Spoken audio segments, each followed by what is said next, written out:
Now, this headset right here has got a lot going for it, especially considering the price that it's going for. So I'd say that this bad boy is incredibly good value for money, although I will say it's not entirely without its faults. Now, this right here is the H9 headset from FIFINE, and first and foremost, I just want to say a massive thank you to our friends of the channel at FIFINE for sending me a copy over to review. And yes, whilst they did send me this copy, everything I'm about to say is my completely honest opinion, whether there are good things or bad things about the headset, and FIFINE don't get to preview this video ahead of time. Now, within this video, I'm going to be taking a look at things like the build quality, the comfort and connectivity, before I take a bit more of an in-depth look at the headset quality audio itself, including the surprisingly impressive detachable microphone. But before I do any of that, let's get this bad boy open and take a look at everything that comes in the box. Now, the box itself is of course this iconic purple that I've come to associate with FIFINE, and on the front of the box here, it does display some features that the headset has. Firstly, it says it's compatible with both Mac and Windows, which I absolutely can confirm to be true. And opening up the box itself, we have the H9 user manual, which I totally read, but on a serious note, it does actually share some useful information about the hardware. We also have this nicely packaged black box inside, which actually contains a number of things. The first of which is the detachable 3.5mm microphone, and the second of which is the USB-A sound card and audio controller for connecting to a PC or Mac, which features this lightweight braided cable with some great length to it. The mic itself is plenty maneuverable, allowing you to move that microphone to the desired position when it's plugged in, and the audio controller also features a clip to attach it to your shirt, various buttons for headphone and microphone volume, a mute button on the side for the mic, as well as this toggle for the 7.1 surround sound, which I will absolutely talk more about shortly, but I'll leave it at that for now. Now, actually moving on to the headset itself, I have the black edition here, but it also comes in both white and pink if you would prefer. The ear cups are made of this faux leather sort of material and are super soft and plush, and just in case you don't know your lefts from your rights, an R and an L are printed in a really large white font within the ear cups themselves, which is a nice added touch. The underside of the headband is made from the same soft material as the cups, and the top features a slightly hard leather material with the FIFINE logo embossed into the top, surrounded by this nice neat stitching around the edges. The headset actually has a good amount of give to it, and the cups are adjustable with these inbuilt sliders to accommodate for various head sizes. And possibly my favorite element for the visuals is this cute little smiley face on the outside of both of the cups. The headset wire connecting to the 3.5mm jack is also made of this lightweight braided material, which can then plug straight into either a console or a controller, or directly into the USB control hub. And on the front of the left cup, we have the slot to insert the detachable microphone, which simply just slides right in and secures with a click. The headset also features no lights or RGB, keeping the costs low and to a minimum, other than the red light that the USB control hub displays when plugged in, and the 7.1 surround sound is toggled on, as shown by this red ring here. Now, in terms of build quality, the headset comes in at just 260 grams without the USB hub, and a total of 325 with it attached, but despite the lightweight, I actually think the headset itself is really well put together and doesn't feel cheap or tacky at all. The outer casing to the cups and the connecting mechanism are made of a plastic material, but they don't feel like they would disintegrate on you at all, and the leather cups themselves also feel really well put together. However, the USB control device does feel like it's made of a much cheaper material, and whilst the buttons do provide some tactile feedback, they don't feel great to press. But that will do for everything in the box, as importantly, this is a headset, and it's time to take a look at the audio quality. Now, I've been using this headset as a bit of a daily driver over the last week or so, playing games, streaming, editing, and ingesting media in general, and honestly, for its price point, I'd say that I am very impressed with the quality, especially within the mids and the highs, meaning things like directional audio in-game was crisp and clear, arguably letting me discern footsteps in a game like Apex Legends even better than my normal SteelSeries Arctis Pros, but I will say that the bass on this headset is a little lackluster, but not terrible by any means. This lack of bass does also mean that if you're planning to listen to a lot of music with this headset, then you will be lacking that deep bassy experience of certain songs, but as someone who isn't necessarily an audiophile, I had a perfectly fine experience listening to music, editing videos, and watching YouTube using the headset, although I could definitely notice the lack of deep bass. Now, one more thing I will definitely say in terms of the audio quality is the 7.1 surround sound button just does not seem to really work. I tried to do a little more research to see if maybe it could have been a faulty unit that I received, but I saw from a few other creators that they had a fairly similar issue. In all honesty, when turning the 7.1 on, the audio just seemed to get a little more echoey, worse in terms of quality and clarity, and I actually found it harder to discern direction in game. So whilst it is always nice to have additional features if you want to use them, my recommendation would be to simply leave this alone. But that doesn't mean that this audio controller was useless. I did actually find the connectivity and the audio controls to be a super useful thing. Being able to mute, adjust mic or headphone volume on the fly H9 was super handy, but just beware that when using only the 3.5 jack into a console or controller without the USB controller, you will lose that functionality and will need to adjust your volume on your console directly. Equally, just FYI here, the USB controller does work on PlayStation and on the Switch when it's in docked mode, but it doesn't work on Xbox, sadly. And whilst this USB controller does also contain a sound card, to be honest, I didn't really notice a massive difference at all in terms of quality for things like game audio from PC to console. But to summarize here, the H9 is primarily listed as a gaming headset, and I have to say that it did its job really well. Now, moving away from the headphone audio and onto the mic itself, I think this is genuinely where the headset shines, especially considering the price point and who I think this headset is aimed at. But I could speak its praises all day, but let's actually put it to the test for you, and I'll compare it to the headset mic of my daily driver, the SteelSeries Arctis Pro. My name is BigWynter, and I'm a UK-based content creator and live streamer. Here on the channel, you can expect things like hardware and gaming reviews, but you should totally come check out our live stream sometime on twitch.tv/BigWynter.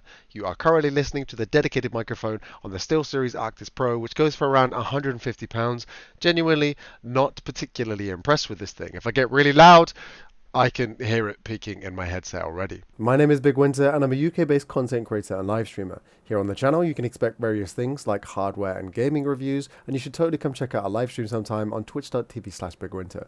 You are currently listening to the H9 microphone with absolutely no plugins, no EQ, just plug straight in and straight into OBS. Even with no plugins and no EQ, even if I start getting quite loud, I can't hear that it's clipping myself. I'm looking at the monitor and it seems to be within a somewhat healthy range, which is pretty impressive. My name is BigWynter, and I'm a UK-based content creator and live streamer.